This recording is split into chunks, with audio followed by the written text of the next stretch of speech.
Is social media going to replace traditional news? Social media was originally started as a way for families and friends to connect and share their lives across the internet. Over the past few years, this has changed. Now, social media connects celebrities to their fans and brings the world to your phone. Zephoria.com, a digital marketing company, states that Facebook alone has 2.5 billion monthly active users as of December 2019. That is out of 7.8 billion people on the planet, estimated by worldometers.info. This accounts for nearly 30% of the global population. With that many eyes staring down at their screens, how we consume media has drastically changed. Where news used to be up to the minute on our televisions, we are now getting our news up to the second from our portable devices. Does this mean we are losing our traditional news outlets? The short answer is no. The Pew Research Center estimates that nearly 64% of the billions of internet users receive their breaking news from social media sites, with 50% of those users then following back to traditional news sites.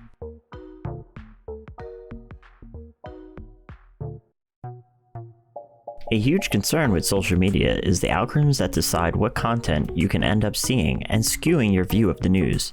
Because the algorithms only show you what it believes you want to see, you are unaware of situations outside of your bubble.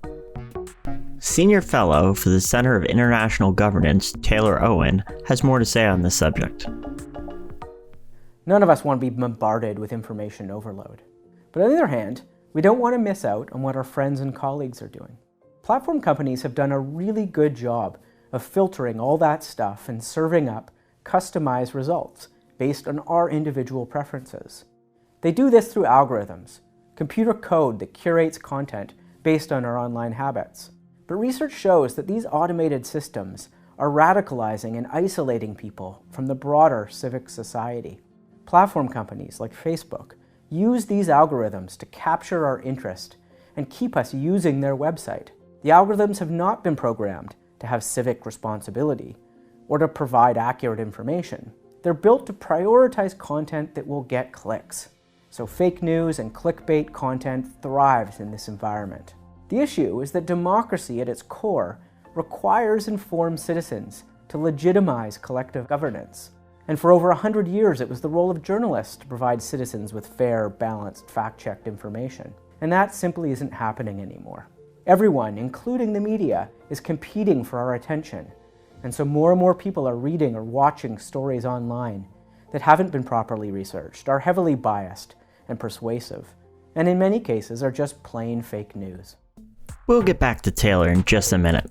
These algorithms affect our everyday lives as well as the choices presented to us by corporations. The Netflix show House of Cards can attest to that. The New York Times brings to light that Netflix knew it was going to be a hit before a single episode was shot. They utilized the massive data collected by their movie selection and drew a diagram that saw popularity between three subjects: director David Fincher, actor Kevin Spacey, and the British show of the same name was doing very well inside of their algorithm. So they bought the rights and made the show, to which, no surprise, was a huge success. What does this mean for us? This means we will more often than not be shown what the computer thinks we want to see. Traditional news is not beholden to a computer algorithm to decide what is important. Even though they still have bias and editors, that problem persists even with social media news. News outlets are held accountable for the news they produce, and corporations found to be spreading knowingly false news can result in civil penalties and mass loss of fan base. With social media, that is not the case. Individuals are not required to research, and these small news producers can just rebrand and rename week after week to stay relevant, paying for ads to buy their way back into the feeds. Traditional news is not taking this lying down. They are adapting to the changing times just like they did when going from paper to radio and radio to television. Traditional news outlets are now producing bite-sized news to bring patronage to their larger stations and sites. These small news bites and special breaking news on social media outlets gather more viewers to a single point where they can start building retention. there's another more recent problem that has currently come up in news, and it's another reason why traditional news is not going anywhere. With the uprise of what is being called fake news, people are beginning to distrust social media news.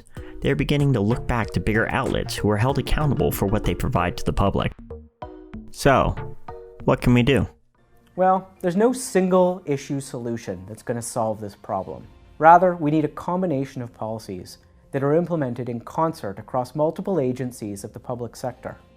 Mr. Owen continues on to talk about ad transparency, research, digital literacy, and liability. He finally discusses updating the laws that currently protect us from monopolies. Currently, there's no set standard for digital monopolies, and so new laws need to be written. It is just as important for the consumers to stay open-minded and educated about the information they are consuming. Confirm your information before you take it as fact. It is also a good idea to shake up your algorithm occasionally by visiting other sources of news from time to time. Visit sites like BBC News and NPR if you're not already a part of their listenership. We can't get away from the algorithms, but we can sway what is presented to us and produce a more unbiased feed. There is still another issue. The laws are just not up to date for the world that we live in. If you want to be a run-and-gun news reporter without corporate backing, you should be held accountable for your actions. The power to go viral and incite panic is too great of a risk in these fragile times.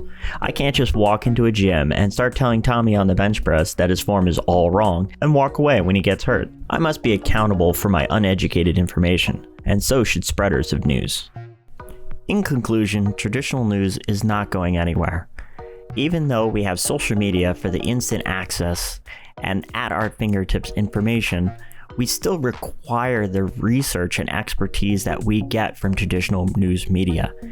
And even though they're still catching up and adapting to our situation, they'll always be there for us and leave us with the confidence that our news is what's actually happening.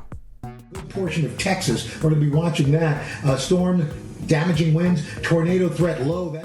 At the end of the day, remember that no matter where you get your news from, that you must do your own research. Do not fall into the clickbait trap, and the more sources, the better. Find your own truth, and do your best to prevent the spread of fake news.